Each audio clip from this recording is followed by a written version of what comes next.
ಮಗನ ಮತ್ತು ಸೊಸೆಯ ಬಗ್ಗೆ ಒಂದು ಅಸಮಾಧಾನವನ್ನು ವ್ಯಕ್ತಪಡಿಸಿದ ಯಶ್ ತಾಯಿ ಪುಷ್ಪ. ಹೌದು ಸ್ನೇಹಿತರೆ, ಯಶ್ ತಾಯಿ ಪುಷ್ಪ ಅವರು ಒಂದು ಮಗನ ಬಗ್ಗೆ ಹಾಗೆ ಒಂದು ರಾಧಿಕಾ ಪಂಡಿತ್ ಅವರ ಬಗ್ಗೆ ಒಂದು ಅಸಮಾಧಾನವನ್ನು ವ್ಯಕ್ತಪಡಿಸಿದ್ದಾರೆ.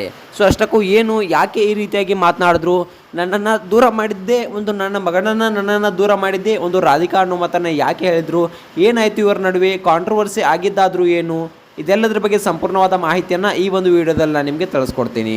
ಅದಕ್ಕೂ ಮೊದಲು ನೀವು ನಮ್ಮ ಚಾನಲ್ಗೆ ಹೊಸಬರಾಗಿದ್ದರೆ, ನೀವಿನ್ನೂ ನಮ್ಮ ಚಾನಲನ್ನು ಸಬ್ಸ್ಕ್ರೈಬ್ ಮಾಡಿಲ್ಲ ಅಂದರೆ ಈ ಕೂಡಲೇ ಸಬ್ಸ್ಕ್ರೈಬ್ ಮಾಡಿ. ಹಾಗೆ ಒಂದು ಪಕ್ಕದಲ್ಲಿರೋ ಬೆಲ್ ಐಕನನ್ನು ಪ್ರೆಸ್ ಮಾಡೋದ್ರ ಮೂಲಕ ನಮಗೆ ಸಪೋರ್ಟ್ ಮಾಡಿ. ಹಾಗಿದ್ರೆ ತಡ ಮಾಡೋದು, ಬನ್ನಿ ಸ್ನೇಹಿತರೆ ವಿಡಿಯೋನ ಸ್ಟಾರ್ಟ್ ಮಾಡೋಣ. ಇನ್ನು ಮೊಟ್ಟ ಮೊದಲನೇದಾಗಿ ನೋಡಬೇಕಪ್ಪ ಅಂತಂದರೆ, ಯಶ್ ಹಾಗೆ ರಾಧಿಕಾ ಪಂಡಿತ್ ತುಂಬಾ ಒಂದು ಕ್ಲೋಸ್ ಆಗಿದ್ದಂಥವ್ರು. ಯಾಕಪ್ಪ ಅಂತಂದರೆ ನಮ್ಮ ಕನ್ನಡ ಸಿನಿಮಾ ಇಂಡಸ್ಟ್ರಿ ಅಂತ ಬಂದರೆ ತುಂಬಾ ಒಂದು ಒಳ್ಳೆಯ ನಟ ನಟಿಯರು ಅಂತಕ್ಕಂಥದ್ದನ್ನು ನಾವು ಇಲ್ಲಿ ಹೇಳ್ಬೋದು. ಒಂದು ಹಲವಾರು ಜೋಡಿಗಳು ಪ್ರೀತಿಸಿಬಿಟ್ಟು ಮದುವೆಯನ್ನು ಆಗ್ತಾರೆ, ಆದರೆ ಯಾರೂ ಕೂಡ ತುಂಬ ಚೆನ್ನಾಗಿ ಜೀವನವನ್ನು ನಡೆಸೋದಿಲ್ಲ. ತುಂಬ ಚೆನ್ನಾಗಿ ಯಶ್ ರಾಧಿಕಾ ಪಂಡಿತ್ ಅವರಾಗಿರ್ಬೋದು, ಹಾಗೆ ಒಂದು ಅನುಷ್ಕಾ ಶರ್ಮಾ, ವಿರಾಟ್ ಕೊಹ್ಲಿ ಈ ತರಹ ಯಾರೂ ಇರೋದಿಲ್ಲ. ಯಾಕಪ್ಪ ಅಂತಂದರೆ ತುಂಬ ಒಂದು ಪ್ರೀತಿಸಿಬಿಟ್ಟು ಮದುವೆ ಆದರೂ ಕೂಡ ತುಂಬ ಚೆನ್ನಾಗಿ ಒಂದು ಜೀವನವನ್ನು ನಡೆಸ್ಕೊಂಡು ಹೋಗೋದಿಲ್ಲ. ಹಲವಾರು ಜನ ಡಿವೋರ್ಸ್ ಅದು ಇದು ಅಂತ ಒಂದು ಮನೆ ಮಾತಾಗಿ ಒಂದು ಜಗಳ ಅಂತ ಅದರಿಂದನೇ ಹೋಗ್ಬಿಡ್ತಾರೆ. ಇಂಥದ್ದನ್ನೆಲ್ಲ ನೋಡಿದ್ರೆ ಇವರ ಜೋಡಿ ತುಂಬ ಚೆನ್ನಾಗಿದೆ ಅಂತಕ್ಕಂಥದ್ದನ್ನು ನಾವು ಇಲ್ಲಿ ಹೇಳ್ಬೋದು. ಇನ್ನು ಯಶ್ ಅಷ್ಟೇ ಒಂದು ಫ್ಯಾನ್ ಇಂಡಿಯಾ ಮೂವಿಗಳನ್ನು ಮಾಡ್ತಾ, ಒಂದು ಫ್ಯಾನ್ ವರ್ಲ್ಡ್ ಮೂವಿಗಳನ್ನು ಮಾಡ್ತಾ ಒಂದು ಕನ್ನಡ ಚಿತ್ರರಂಗದ ಹೆಸರನ್ನು ಇನ್ನೊಂದರ ಮಟ್ಟಿಗೆ ತೆಗೆದುಕೊಂಡು ಹೋಗ್ತಾ ಇದ್ದಾರೆ. ಕನ್ನಡ ಚಿತ್ರರಂಗ ಯಾವುದಕ್ಕೂ ಕಡಿಮೆ ಇಲ್ಲ, ಕನ್ನಡ ಚಿತ್ರರಂಗಗಳು ಯಾವುದಕ್ಕೂ ಕಡಿಮೆ ಇಲ್ಲ. ನಮ್ಮ ಕನ್ನಡ ಅಂದರೆ ನಮ್ಮ ಹೆಮ್ಮೆ ಅಂತಕ್ಕಂಥದ್ದನ್ನು ಯಶ್ ರವರು ಪ್ರತಿಯೊಂದು ಸಿನಿಮಾದಲ್ಲೂ ಒಂದು ಎತ್ತಿ ತೋರಿಸ್ತಾ ಇದ್ದಾರೆ. ಕನ್ನಡಿಗರು ಯಾವುದಕ್ಕೂ ಕಡಿಮೆ ಇಲ್ಲ, ನಾವು ಬೇರೆ ಭಾಷೆಗೆ ಹೋಗೋದು ಬೇಡ, ಬೇರೆ ಭಾಷೆಯವರನ್ನೇ ಇಲ್ಲಿಗೆ ಕರೆಸೋಣ ಅನ್ನೋ ಮಾತನ್ನು ಯಶ್ ರವರು ಹೇಳ್ತಾ ಇದ್ದಾರೆ. ಇನ್ನು ಯಶ್ ತಾಯಿ ಪುಷ್ಪ ಅವರು ಯಾಕೆ ಈ ರೀತಿಯಾದ ಮಾತುಗಳನ್ನು ಹೇಳಿದರು, ಒಂದು ರಾಧಿಕಾ ಪಂಡಿತ್ ಅವರ ಬಗ್ಗೆ ಯಾಕೆ ಈ ರೀತಿಯಾದ ಮಾತುಗಳನ್ನು ಹೇಳಿದ್ರು. ಇನ್ನು ನೋಡ್ಬೇಕಪ್ಪ ಅಂತಂದ್ರೆ ಮೊನ್ನೆ ಅಷ್ಟೇ ಇವರ ಒಂದು ಸಿನಿಮಾ ಕೂಡ ರಿಲೀಸ್ ಆಗ್ತಾ ಇತ್ತು.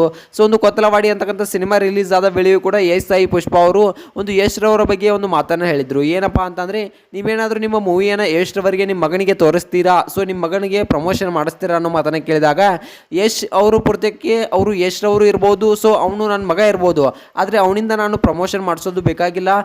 ನನ್ನ ಸೊಸೆ ಆಗಿರ್ಬೋದು ರಾಧಿಕಾ, ಅವಳಿಂದ ನಾನು ಪ್ರಮೋಷನ್ ಮಾಡಿಸೋದು ಬೇಕಾಗಿಲ್ಲ. ಅಭಿಮಾನಿಗಳು ನೋಡಲಿ, ಅಭಿಮಾನಿಗಳು ತುಂಬ ಚೆನ್ನಾಗಿದೆ ಅನ್ನಲಿ, ಅದಕ್ಕೆ ನನಗೆ ಖುಷಿಯಾಗಿದೆ. ನನ್ನ ಮಗ ನನ್ನ ಸೊಸೆ ನೋಡಿರೋದ್ರಿಂದ ಏನು ಬೇಕಾದರೂ ಆಗಬೇಕಾಗಿಲ್ಲ. ಯಾಕಪ್ಪ ಅಂತಂದರೆ ನನ್ನ ಮಗ ನೋಡಿದ ತಕ್ಷಣ ಅದೇನೋ ಒಂದು ಹಿಟ್ ಆಗೋದಿಲ್ಲ ಮೂವಿ. ನನ್ನ ಮಗ ಏನಾದರೂ ನೋಡಿ ತುಂಬ ಚೆನ್ನಾಗಿದೆ ಅಂದರೆ ನನಗೆ ದುಡ್ಡು ಬಂದುಬಿಡೋದಿಲ್ಲ. ನನ್ನ ಒಂದು ಅಭಿಮಾನಿಗಳು ನೋಡಬೇಕು, ಒಂದು ಅಭಿಮಾನಿಗಳು ನೋಡಿದ್ರೆ ನನಗೆ ತುಂಬಾ ಇಷ್ಟ ಅನ್ನೋ ಮಾತನ್ನ ಇಲ್ಲಿ ಯಶ್ ತಾಯಿ ಪುಷ್ಪ ಅವರು ಹೇಳಿದ್ದಾರೆ. ಇನ್ನು ನೋಡಬೇಕಪ್ಪ ಅಂತಂದರೆ, ಒಂದು ರಾಧಿಕಾ ಪಂಡಿತ್ ರವರ ಬಗ್ಗೆ ಮಾತನ್ನು ಹೇಳಿದ್ದಾರೆ. ಒಂದು ರಾಧಿಕಾ ಪಂಡಿತ್ ತುಂಬ ಚಾಲಾಕಿ ಇದ್ದಾಳೆ, ಅವಳು ಯಶ್ನನ್ನು ನೋಡ್ಕೊಳ್ತಾ ಇದ್ದಾಳೆ ಚೆನ್ನಾಗಿ ಅನ್ನೋ ಮಾತನ್ನು ಕೂಡ ಹೇಳ್ತಾ ಇದ್ದಾರೆ. ಯಶ್ ಸರಿಯಾಗಿ ನನ್ನ ಹತ್ರ ಸರಿಯಾಗಿ ಕೂಡ ಬರ್ತಾ ಇಲ್ಲ ಈಗೀಗ ಅನ್ನೋ ಮಾತನ್ನು ಕೂಡ ಹೇಳಿದ್ದಾರೆ. ಇನ್ನು ನೋಡ್ಬೇಕಪ್ಪ ಅಂತಂದ್ರೆ ಮುಂದುವರೆದು ಅವರೇ ಹೇಳ್ತಾರೆ, ಇಲ್ಲ ಯಶ್ ಈಗ ಒಂದು ಟಾಕ್ಸಿಕ್ ಸಿನಿಮಾದ ಒಂದು ಚಿತ್ರೀಕರಣದ ವೇಳೆ ಆ ಒಂದು ಚಿತ್ರದ ಮೇಲೆ ಕೆಲಸವನ್ನು ಮಾಡ್ತಾ ಇದ್ದೇನೆ, ಅದಕ್ಕಾಗಿ ವಿದೇಶಗಳಿಗೆ ಹೋಗೋದು ಬರೋದು ಅವನಿಗೆ ಇರುತ್ತೆ, ಅದಕ್ಕಾಗಿ ಅಲ್ಲಿ ಅವರು ಇದ್ದಾರೆ, ಅವನಿಗೆ ಟೈಮ್ ಸಿಗ್ತಾ ಇಲ್ವೇನೋ, ಅದಕ್ಕೆ ನನಗೆ ಸರಿಯಾಗಿ ಮೀಟ್ ಆಗ್ತಾ ಇಲ್ಲ. ಅವರಿಬ್ರು ತುಂಬಾ ಚೆನ್ನಾಗಿದ್ದಾರೆ, ತುಂಬಾ ಚೆನ್ನಾಗಿ ಇರಲಿ ಯಶ್ ಮತ್ತೆ ರಾಧಿಕಾ. ಒಂದು ರಾಧಿಕಾ ತುಂಬಾ ಚಾಲಾಕಿ ಇದ್ದಾಳೆ, ಅವನನ್ನ ಚೆನ್ನಾಗಿ ನೋಡ್ಕೊಳ್ತಾಳೆ ಅನ್ನೋ ಮಾತನ್ನ ಯಶ್ ತಾಯಿ ಪುಷ್ಪ ಅವರು ಹೇಳ್ಕೊಂಡಿದ್ದಾರೆ. ಇನ್ನು ನೋಡ್ಬೇಕಪ್ಪ ಅಂತಂದ್ರೆ, ಯಶ್ ತಾಯಿ ಪುಷ್ಪ ಅವರಿಗೆ ಎಷ್ಟೇ ಒಂದು ಸಿಟ್ಟಿದ್ರು ಅವರ ಮಗನ ಹಾಗೆ ಒಂದು ಸೊಸೆಯ ಮೇಲೆ ಒಂದು ಕೊನೆಯದಾಗಿ ಹೇಳ್ತಾರೆ, ನನ್ನ ಮಗನಿಗೆ ನನ್ನ ಸೊಸೆಗೆ ಏನಾದರೂ ಬೇಕಾದರೂ ನಾನು ಅಂತೀನಿ, ಆದರೆ ಯಾರು ಏನು ಅನ್ನೋದಕ್ಕೆ ನಾನು ಬಿಡೋದಿಲ್ಲ ಅನ್ನೋ ಮಾತನ್ನ ಯಶ್ ತಾಯಿ ಪುಷ್ಪ ಅವರು ಹೇಳ್ತಾರೆ. ಒಂದು ಯಶ್ ತಾಯಿ ಪುಷ್ಪ ಅವರ ಬಗ್ಗೆ ನಿಮ್ಗೆ ಏನಿಸುತ್ತೆ, ಹಾಗೆ ಇವರು ಒಂದು ಯಶ್ ಮತ್ತೆ ರಾಧಿಕಾ ಪಂಡಿತ್ ಅವರ ಬಗ್ಗೆ ನಿಮ್ಗೆ ಏನಿಸುತ್ತೆ ಅನ್ನೋದನ್ನ ಕಾಮೆಂಟ್ ಮಾಡಿ.